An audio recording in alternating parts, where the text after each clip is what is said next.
Welcome to DT Madness, Chronicles from the Third Life, episode 125, April 13th, 2025.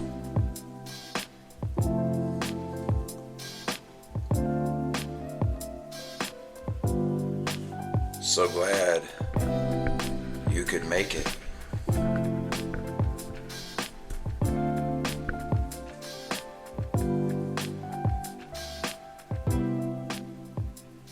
I am here in the Nook with the new setup, the new Zeal Sound microphone. Thank you, Matthew Frazier. Thank you for the address too. This was sent to Tender Tea. A sticker came as well, I'm assuming, from the same sender, unless more people out there know me as Tender Tea. I'm a sensitive guy. I'm a tender man. I last week missed somehow the intro music, the swingy jazz, and that's a must. And so I invested in some pretty cheap Sony headphones, so now that I can hear what's going on through the microphone. That was I was flying a little blind last week, but I am standing up, not currently in the blue chair. Got to figure out the better seating arrangement. There are cords, and this mic is definitely sensitive, which makes for some crispy madness, but it does pick up the shuffling, so I'm trying to stand very still and let me move the mic. I do have the echo function, if you didn't hear that on So Glad You Could Make It. So I'm having a little fun here today. It's so vibrant out, like it's just the spring blue sky, and like the blooms are everywhere. My dogwood looks just beautiful. The white flowers on it, the pink azaleas are in full bloom, purple all over the place. Just beautiful flowers everywhere, and it's just that vibrant, bright green, early spring. With all the the chlorophyll making its way, doing whatever it does. But what that also means is that my oak trees are dropping what we call pollen bombs. Pin oaks, I believe they are, although I think someone else called them a water oak, but I think they're pin oaks. And they've got these 2-inch long pods of pollen. Really kind of like a stem. You probably know what I'm talking about. And they fall all over the place around this time of year, which is wonderful for me because it means it's time to get the blower out. And, in the fall, I'm blowing the leaves. But then there's just this long period of time where I don't really get a chance to blow the driveway. And now is that time. So I've been out. Have to put the mask on. I've got some leftover. What do you call those things? Like the big N95s or whatever. I still got some of those from back in the day, and so I've been using those to mow a little bit and also to blow the driveway with these pollen bombs. It's so beautiful when it's dry. They just scatter right off. After the rain, or after a little bit of rain, is a more challenging time. You got to really get down in the nitty gritty there and get the pollen bombs off. And so I took the extra battery out. I have two 20-volt batteries, and so I took the extra one out, put it in the holster for blowing off the driveway in the rain, because it's going to take a couple cycles. And I actually even got the second charger out. I'm usually just a one charger guy. And but wanted to go ahead and get the second charger out so I could reload both batteries at the same time, because it's pollen season. After finishing the driveway with an uncanny sense of satisfaction for me, I noticed a little chuckle to myself and a nod of appreciation even at those pollen pods as they recovered the driveway shortly after I was done blowing. Respect, but I'll be back. It's it's sad though. We've gone to DEFCON 4 because the blower is making some pretty squeaky sounds, um, and so that made me pretty sad. It's my favorite tool. It's one of my favorite possessions that I have. So I can't really find the particular model that I have anymore, at least not online or not at Lowe's. But I did check, and Lowe's does have the Black & Decker 20 volt availability. So if the sound continues, or if it actually just, you know, crashes out, then I'll be over there very quickly. Isaac suggested spraying some WD-40 into it, so I might try that. It does sound like the fan or the whatever, the motor fan, if there is a thing. If there's a thing, probably not a fan. Yeah, I should probably stop while I'm ahead. But if that does happen, we'll go to DEFCON 3 and we'll head to Lowe's very quickly.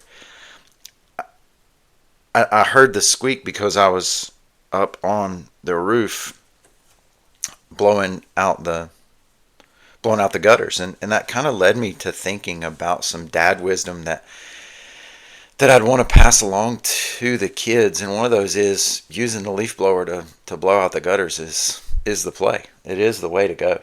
And they'll probably have some type of Roomba that'll go up on, or probably they'll have gutter guard maybe, but or some type of Roomba, some type of drone that will go up and clean their gutters out for them. But if not, if you really want to just do it the old-fashioned way, then getting up there with the blower is the key. Instead of sticking your hands down in there.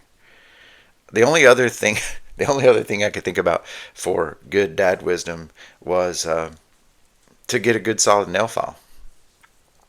And I like the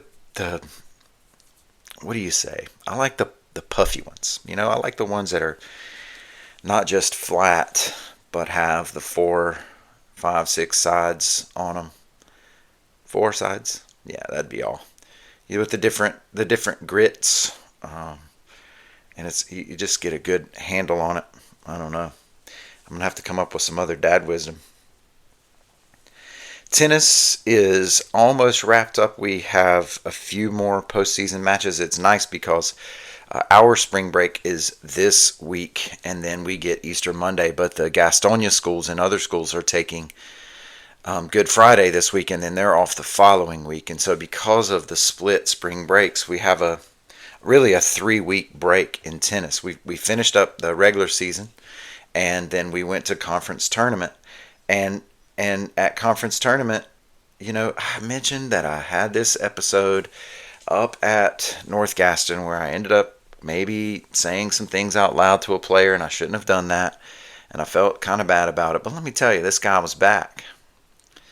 And he was playing my guy in the first round of the conference tournament. You have to win 2 matches on day 1, and that puts you into the semifinals for day 2. And if you make it to day 2, then you automatically qualify for regionals. And so my guy is playing this guy, Slintz, whatever, I'll say his name. And my guy was up 3-0. He went up 3-0 and then got dropped 4 straight. And he's like, hey, Mr. Thomas, I'm down. I was up 3-0. Now I'm down 4. I've lost confidence in my forehand. And so I really pulled out the coaching moves, and I just told him, I said, look, this guy will melt down. Just play the ball in, and gradually regain the confidence in your ground strokes, but just play the ball in. Make him hit it a few more times, and he'll miss, and then he'll get mad and he'll melt down.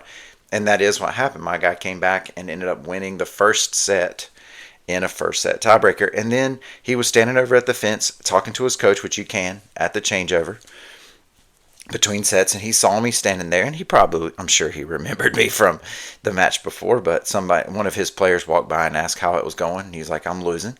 And he said he was losing to this little, and he called him some words that he shouldn't have said. And so I just gave it the, kind of the, you can't see me, but just kind of the chuckle, kind of the, not derisive. It wasn't derisive. Is it derisive?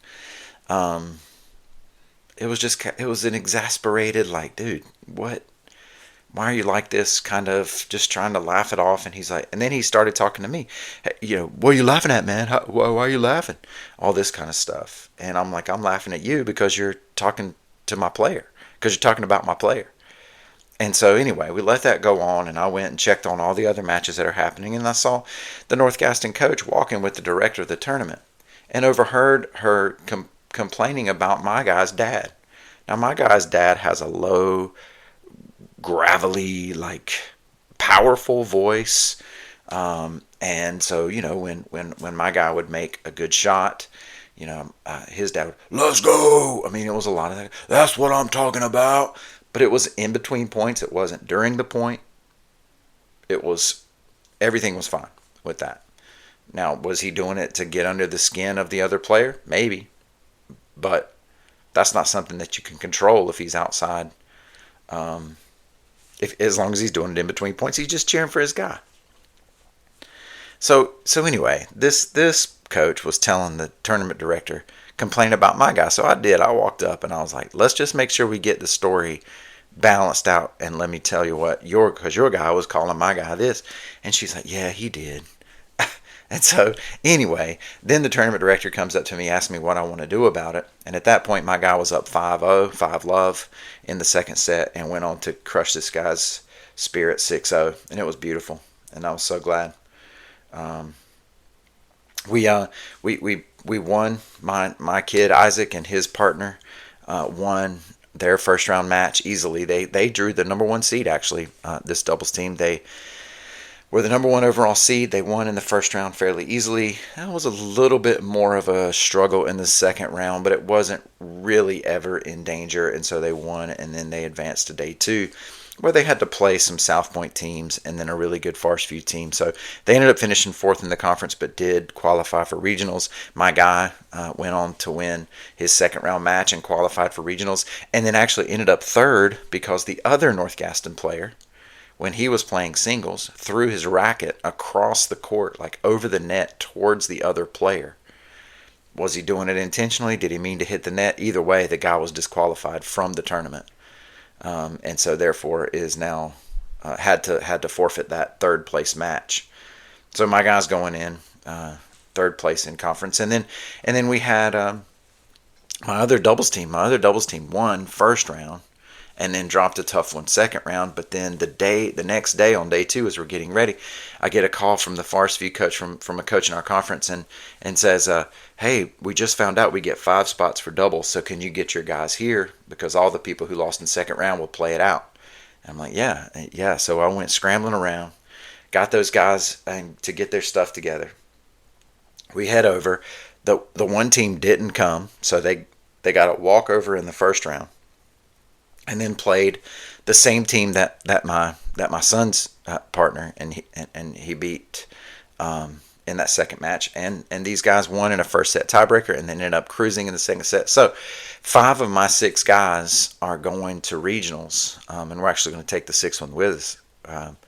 But we've got 2 doubles teams going, and we've got a singles competitor going to regionals, and that is on that's on May the 2nd, if that's a Friday.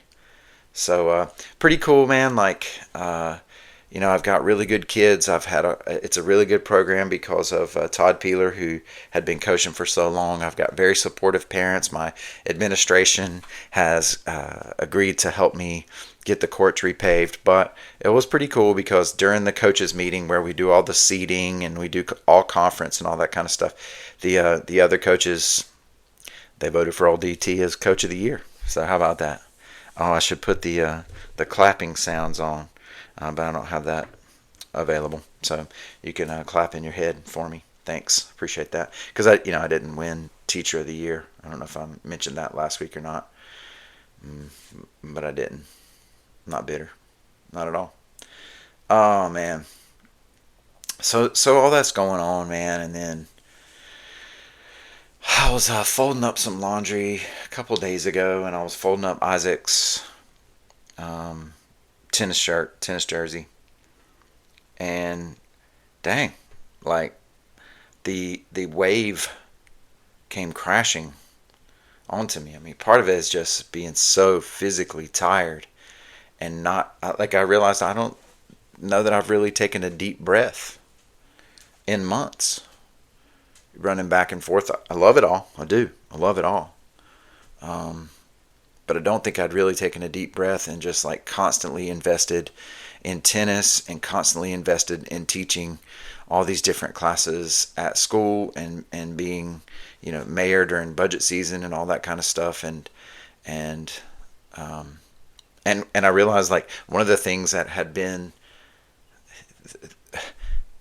a positive, I guess, thing of having to deal with this tennis so constantly is that, the reality of my daughter in her last days of high school, I really hadn't been able to deal with that.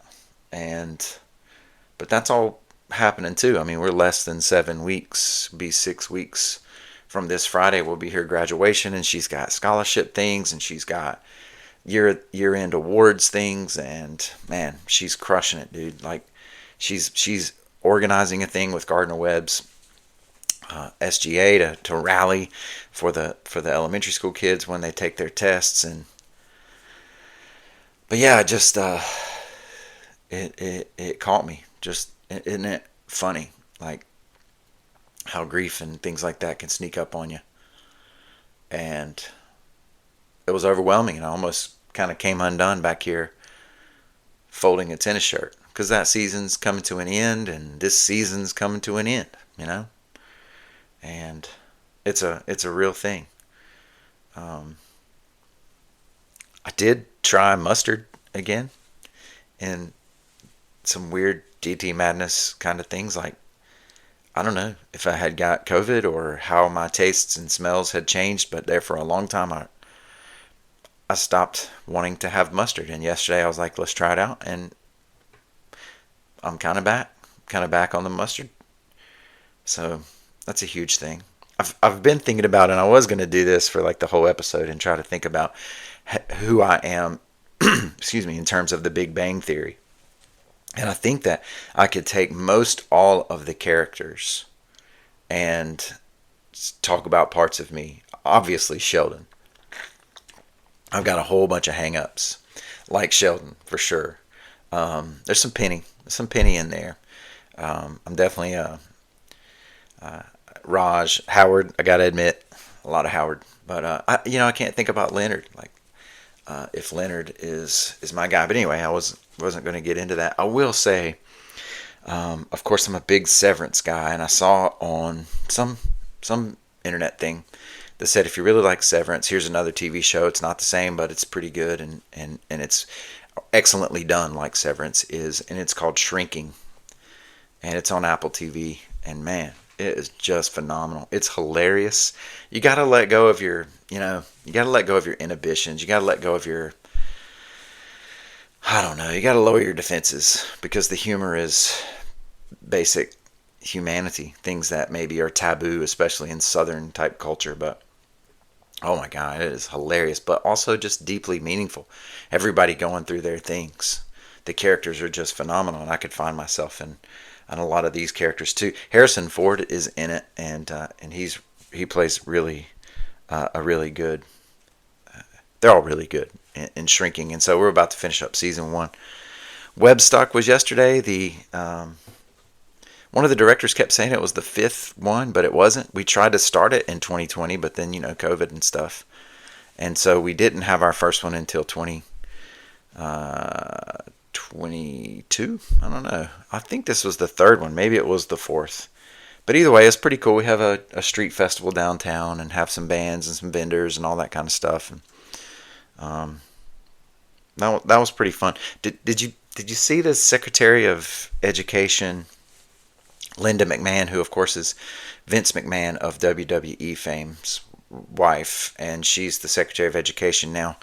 Of course, her job is to dismantle the Department of Education, so maybe this shouldn't come as too much of a surprise or anything anyway. But she was doing a thing, and you could find it easily. She was, I don't know, responding to some questions and talking about the future of education and things like this, and she kept talking. She was supposed to be talking about AI, and how, important and crucial, and how it's going to impact early learning and things like this. But over and over, instead, she called it A1. She called it A1 education. Um, so yeah, my guy Todd made a pretty good meme of that with the A1 sauce. But it's it kind of relates, to a quote I read this morning by Tom Waits. Tom Waits wrote, among many other things, he wrote a song called "Going Out West," which Widespread Panic covers excellently. But this one, he talks about information and how we now confuse information as knowledge, and you can easily see that in our culture. We're overwhelmed with information, and the information that you have allows people to punch back. I've got a couple of students that, as soon as any question is raised, as soon as any critique of their side of the political spectrum is raised, I mean, within a second, they're already clapping back with whatever their comeback is. They already have it. And this inundation of information allows people to respond with like a well studied, like,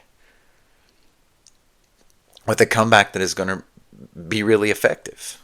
It isn't necessarily truthful, but it serves very well to shut down debate and further conversation, further inquiry. And this massive amounts of information is used to stifle debate, to stifle inquiry, really, to stifle curiosity. And so it's going to be really interesting to see how we can come through all of this. I mean, I think about my third period. I've got some third period students who I'm really going to have to work on depth next year. I mean, it's running to the end. I'm going to experiment with them. I'm going to take away screens. All of them. We have Chromebooks. We have, they're on their phones all the time, and I just got to get rid of them. And we got to write with a pen and a pencil. And it sounds like I'm the old man, but it isn't. It isn't really like that. It's about returning to individuality. This inundation of information creates a mass, whatever the opposite of individuality is, in this case, some type of collective monster where it's just spitting out and spewing out information without any type of thought whatsoever. It isn't the kids' fault. The kids are kids. I have a student who has this low laugh that kind of builds up as she gets tickled, and it makes my day. And I know the stories of these kids, And I also know that this amount of information makes them feel powerful in a way that they probably haven't before, because they do have so-called answers for things. But when challenged to think about things for themselves, when challenged to reflect, to consider, to create, many of them, not all, but many of them really, really struggle. So I found this guy on Instagram, Brian Torrentino, I think, that I've been liking almost all of his stuff and communicated with him a little bit, but really just working on diving down deep into writing and thinking and crafting good thoughts on your own without the assistance of chat or whatever, or another person. And curriculum, to a certain extent, would have to be sacrificed. I mean, I'm not going to be able to get through the entirety of a civics curriculum, but I could adapt that kind of thing to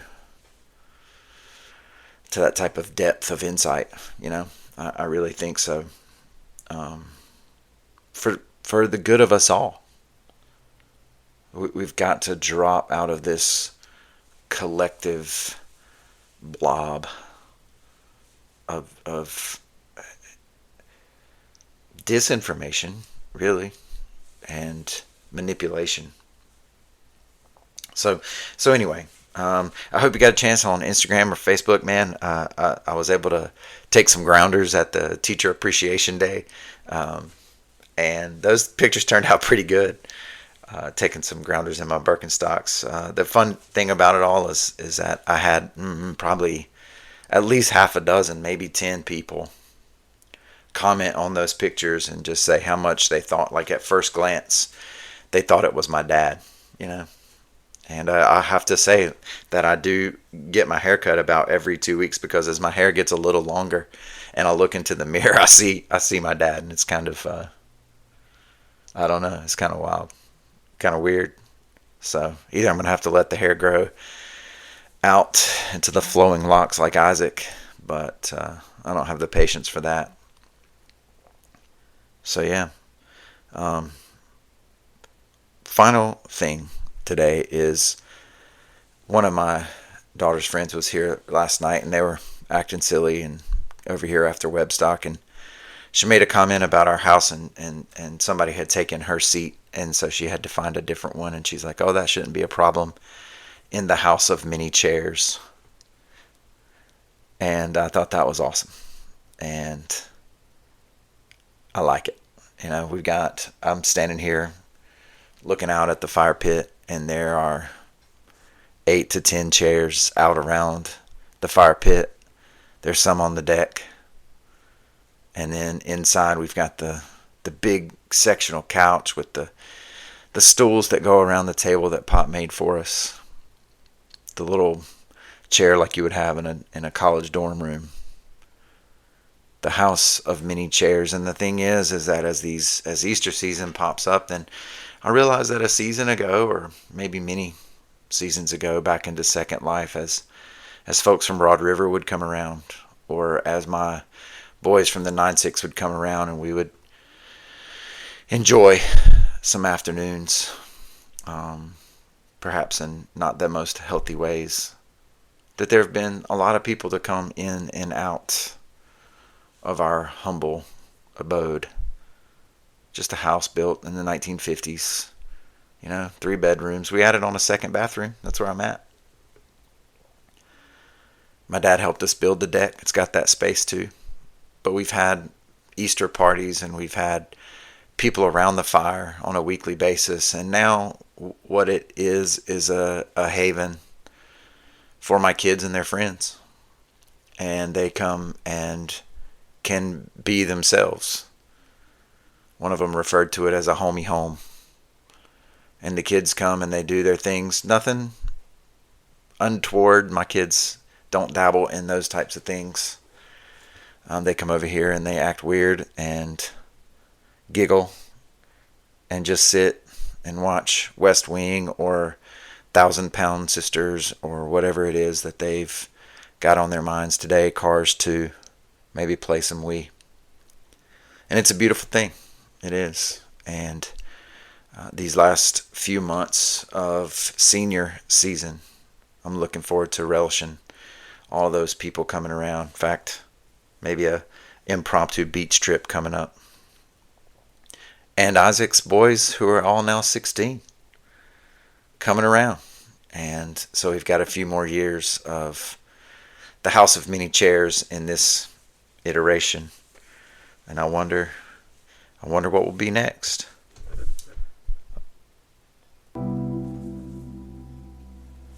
It's tricky now. I'm not going directly through the phone, so I've got to get quicker on the trigger for the outro swingy jazz.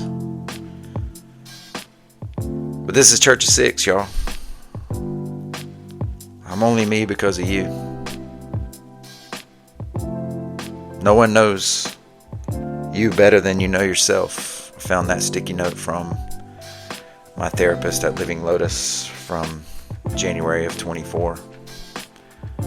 No one knows you better than you know yourself.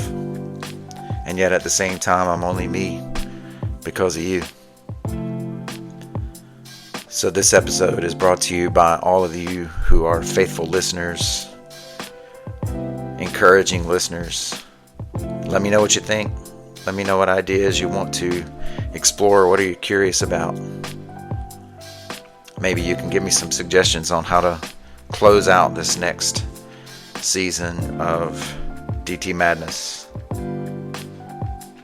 Maybe a new list of sponsors or some new questions to end the day. Grace and peace, y'all. Don't forget to be live.